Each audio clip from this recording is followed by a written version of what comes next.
ela tem cura? Ela só controla, não tem como curar essa doença?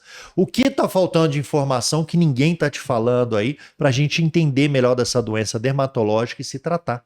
Então já se inscreve, já participa, porque hoje a nossa convidada pós-graduada em dermatologia, doutora Marcela Valado Ludovici, vai trazer essa luz para a nossa vida aí sobre essa condição de pele. Obrigado, Marcela, por estar aqui com a gente. Eu que agradeço, é um prazer. Bem, Marcela, é o que eu falei, é uma doença que gera muita frustração na galera aí. Gera. E eu queria entender o que é o melasma de fato. Então, o melasma é uma doença dermatológica, então vai acometer a pele, fazendo uma hiperpigmentação, então vai fazer manchas na pele.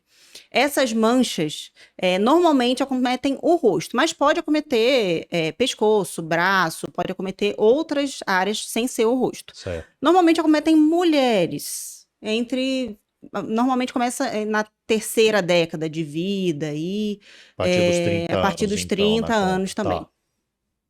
Perfeito. E essa alteração da pele, você falou que é mais no rosto.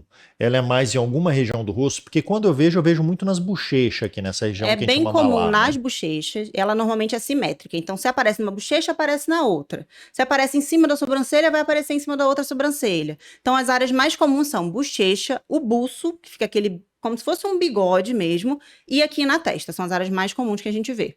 Mas é uma doença de aspecto de inflamação, porque às vezes você vê que cresce muito rápido, aparece muito rápido determinados incentivos, né, fatores que incentivam. É inflamação de fato? Ela é multifatorial, a gente vai falar sobre isso, mas ela é uma doença inflamatória. A inflamação gera piora do melasma. Qualquer inflamação no corpo vai gerar essa piora do melasma. Tá, e você falou do pigmento. É o próprio pigmento que da pele mais escura? É a melanina o pigmento que está muito influenciando esse melasma ou não? O que acontece no melasma não é que tem mais... A gente tem uma célula chamada melanócito. Essa célula ela vai produzir a melanina. Certo. Quem tem o melasma não é que ela tem mais célula. Ela tem a mesma quantidade de célula que uma pessoa que não tem o melasma.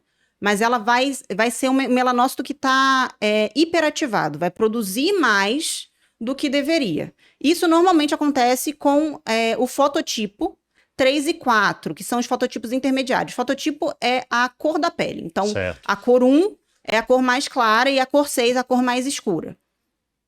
E aí eu queria entender exatamente quais os grandes vilões disso. Porque você está falando da pele, já me veio. Na Noruega não deve ter tanto melasma, então. Com certeza não deve ter. E quais são os grandes fatores de riscos que fazem o nosso país, Brasil, ser um dos grandes centros de presença de pessoas com melasma? Então, o principal fator do melasma é o genético. Então, se você tem uma genética predisposta para ter o melasma, já aí conta um ponto. Morar no Brasil, você vai ter radiação a pau ali em cima de você. Certo. Né? Um país certo. um país tropical, né? E a chance de você nascer com um fototipo que é mais acometido também é maior, porque a gente tem uma pele mais morena. Então, isso tudo junto faz com que o Brasil, na verdade, a América do Sul ali, seja uma região mais acometida pelo melasma. Certo. E aí vem outra dúvida, que você falou da luz. É só a luz ou é o próprio calor? Porque eu imagino que no verão aumentam os melasmas. Não sei, na minha cabeça é isso, posso estar enganado. Então, a gente tem tanto a radiação solar quanto a luz visível. Os dois vão afetar o melasma e piorar o melasma, fazendo com que faça mais hiperpigmentação por estímulo dessas células dos melanócitos, né? Que são as células que produzem a melanina. Mas o calor, então, por exemplo, a pessoa que trabalha de frente para um fogão o dia inteiro, uma cozinheira, ela pode ter mais estímulo pelo calor do fogão? Pode também. Tanto uma cozinheira quanto uma cabeleireira que fica com o secador ali o tempo inteiro.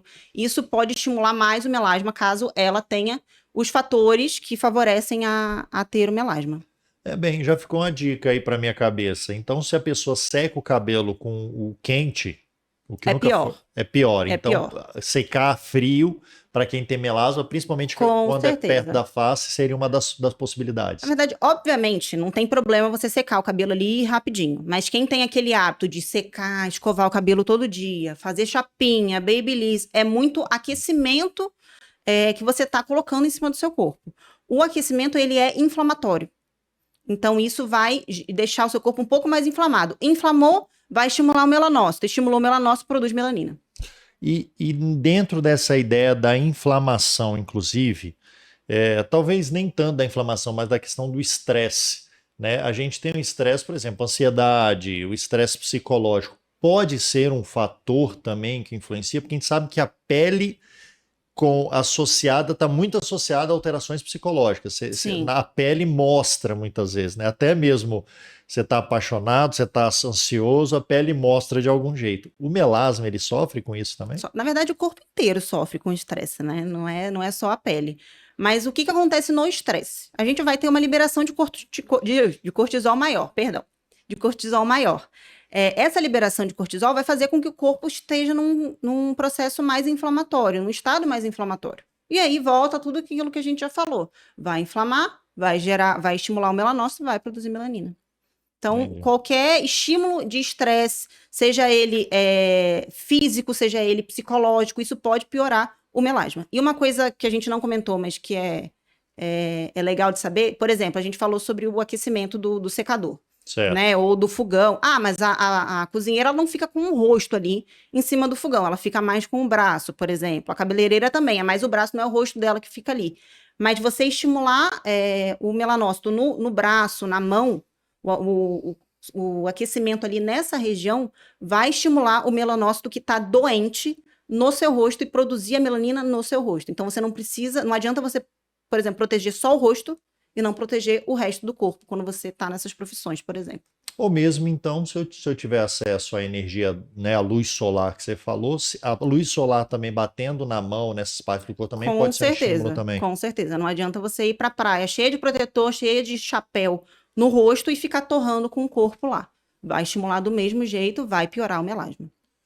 Bom, temos um assunto interessante. Outra coisa, você falou de inflamação. A gente sabe que ultimamente é muito comum a gente falar de intestino, de alimentação.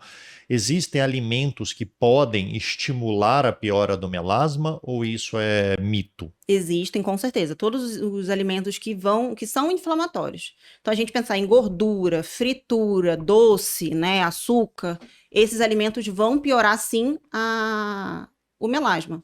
Né? Então, o controle não é só, eu vou usar um skincare, vou fazer a proteção solar, mas vou comer super mal. Vai piorar o melasma, talvez não do mesmo jeito, se você fizer todos os outros cuidados, mas vai ter uma piora, sim. E existe algum outro fator interno como hormonal ou não? Existe.